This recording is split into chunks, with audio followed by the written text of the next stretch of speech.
Jésus-Christ, des prophètes et des apôtres, est effectivement né dans le strict respect du principe de la procréation régissant l'alliance perpétuelle.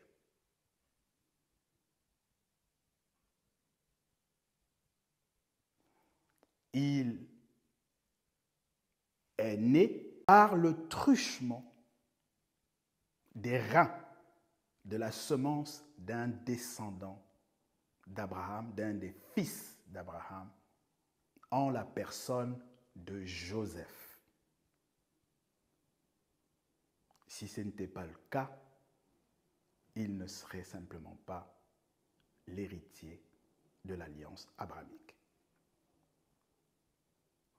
Les versets, les références bibliques qui prouvent à 100%, clairement, nettement, de toute évidence, que le véritable Christ, celui des apôtres, le Messie de la Bible, est né conformément à la procréation, avec 2 parents, selon la fécondation. Pourquoi pas? Jean-Baptiste, dans Jean chapitre 1, verset 30, explique que celui qui vient après lui, l'agneau de Dieu qui ôte le péché du monde, celui qui a été envoyé, selon le verset 6 de ce Jean 1, par Dieu pour témoigner,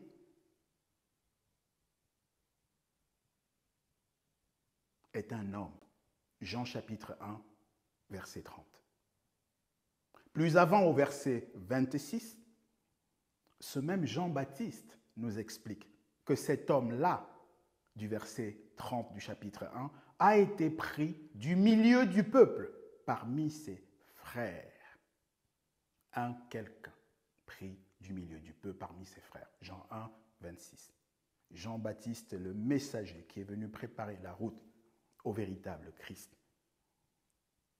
persiste encore dans Jean 1, 14 en disant qu'il est venu en chair. En chair.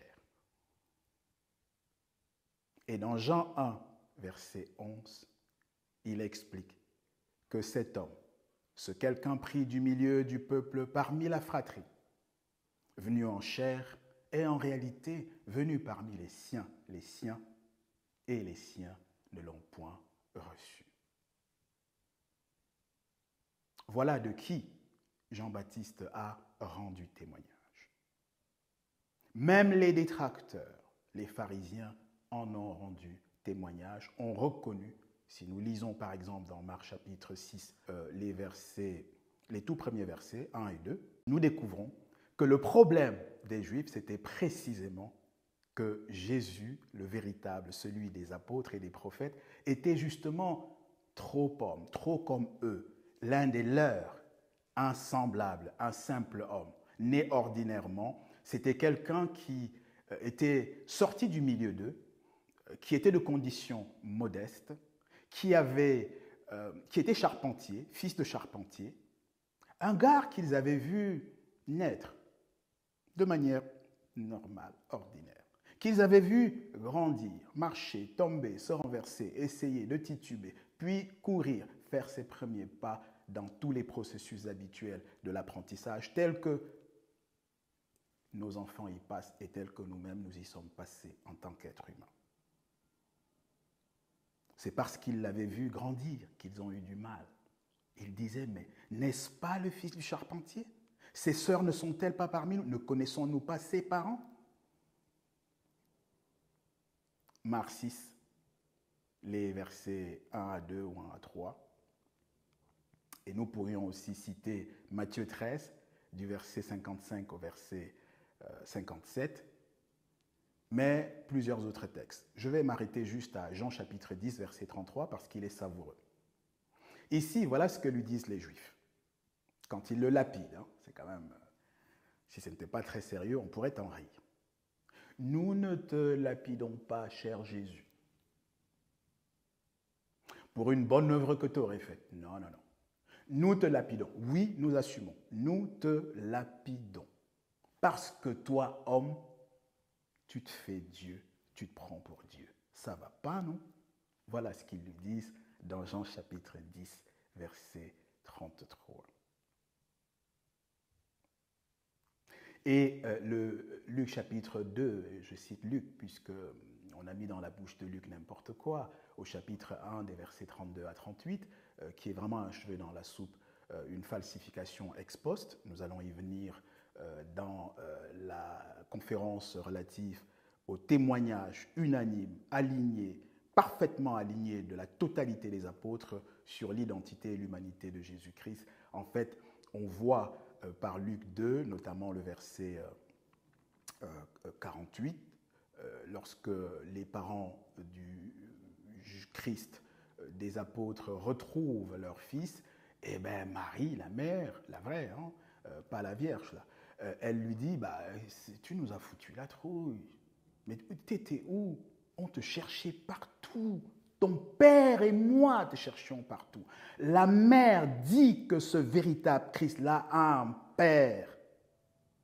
Et plus avant, dans le même Luc chapitre 2, si vous regardez les versets 27 et les versets 41, il est écrit les parents de Jésus, pas le parent ou la parente, parce qu'il n'avait pas qu'une mère sur la terre, il avait aussi un père. Luc chapitre 2, verset 27, verset 41. On peut également, avec intérêt, considérer Luc chapitre 2, le verset 16 et le verset 22, parce que là, ce sont deux versets où le prénom ou les noms des parents sont figurés. On parle bien de Joseph et de Marie, et je veux bien comprendre que le christianisme est en tête un autre Joseph, un autre Marie, un Joseph qui n'aurait pas touché à sa fiancée. Ça, c'est le problème du christianisme, mais c'est également l'objet de la confusion, de l'apostasie générale qui justifie, n'est-ce pas, cette conférence, cette masterclass.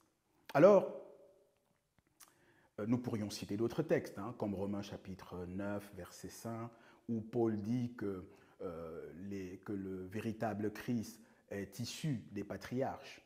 Et d'ailleurs, il se présente aux Romains, dans Romains 1, versets 1 et 3, il dit « Paul, serviteur de Jésus-Christ, appelé à être apôtre, mis à part pour annoncer l'évangile de Dieu, lequel concerne son Fils, né de la postérité de David. » Et il persiste et signe dans Actes chapitre 13, en son verset 23, puisqu'il y déclare nettement, clairement, ouvertement, que c'est dans la maison de David, selon la promesse,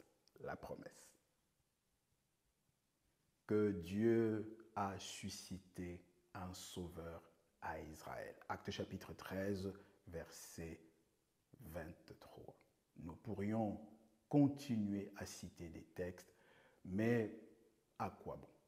Limitons-nous simplement à rappeler que le véritable Christ en personne, oui, vous l'avez entendu, en personne, apporte les témoignages sur l'effectivité non seulement de son humanité intégrale, totale, complète, ordinaire, mais en même temps sur la lignée davidique qui est la sienne.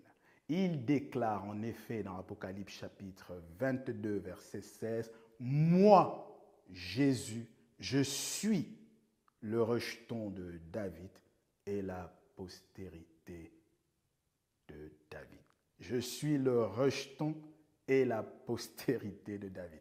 Rejeton, postérité, sémence, fruit des entrailles, descendants, etc., etc., sont parfaitement des synonymes, tant et si bien qu'il faut voir dans cette insistance, dans cette conjonction de rejeton et postérité dans la bouche du boss, dans la bouche du véritable Christ, du Christ des apôtres en tout cas, il faut y voir une emphase, une volonté de mettre un amplificateur afin que cela s'entende bien, que cela se voit bien.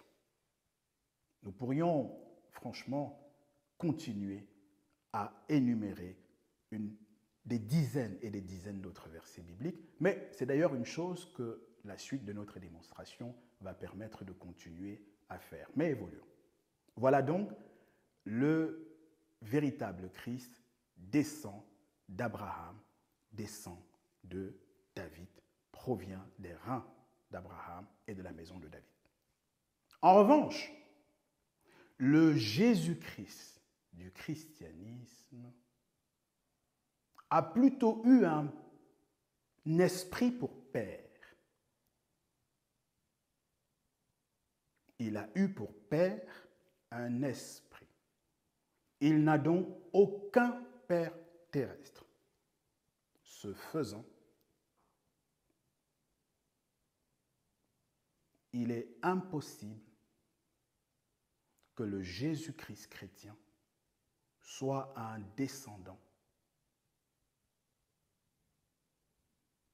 soit une progéniture charnelle biologique du patriarche Abraham.